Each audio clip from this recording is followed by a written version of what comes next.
दूसरा बाब। एलिया का आसमान पर उठाया जाना।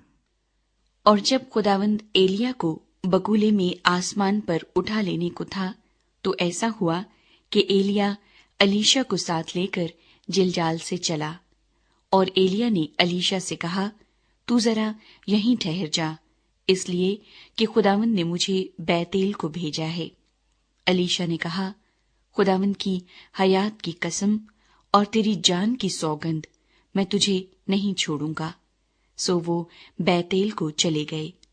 और अंबियाजादे जो बैतेल में थे अलीशा के पास आकर उससे कहने लगे, क्या तुझे मालूम है कि खुदावंद आज तेरे सर पर से तेरे आका को उठा लेगा?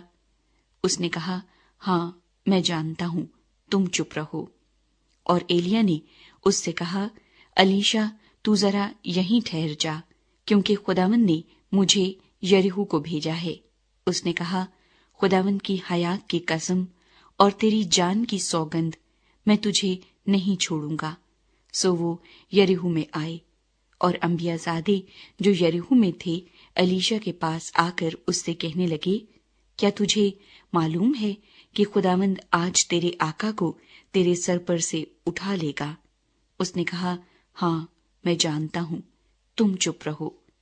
और एलिया ने उससे कहा, तू जरा यहीं ठहर जा, क्योंकि खुदावंद ने मुझको यरदन को भेजा है। उसने कहा, खुदावंद की हयात की कसम और तेरी जान की सौगंध, मैं तुझे नहीं छोड़ूंगा। सो वो दोनों आगे चले। और अंबियाजादों में से 50 आदमी जाकर उनके मुकाबिल दूर खड़े हो गए। और वो दोनों यरदन के किनारे खड़े हुए। और एलिया ने अपनी चादर को लिया और उसे लपेटकर पानी पर मारा, और पानी 2 हिस्से होकर इधर उधर हो गया, और वो दोनों खुश्क जमीन पर होकर पार गए। और जब वो पार हो गए, तो एलिया ने अलीशा से कहा कि इससे पेशतर कि मैं तुझसे ले लिया जाऊं, बता कि मैं तेरे लिए क्या करूं? अलीशा ने कहा, मैं तेरी मिन्नत करता हूं कि तेरी रूह का दूना हिस्सा मुझ पर हो। अलीशा के मोजज़े। फिर उस शहर के लोगों ने अलीशा से कहा, जरा देख ये शहर क्या अच्छे मौका पर है, जैसा हमारा खुदावंद खुद देखता है, लेकिन पानी खराब और जमीन बंजर है।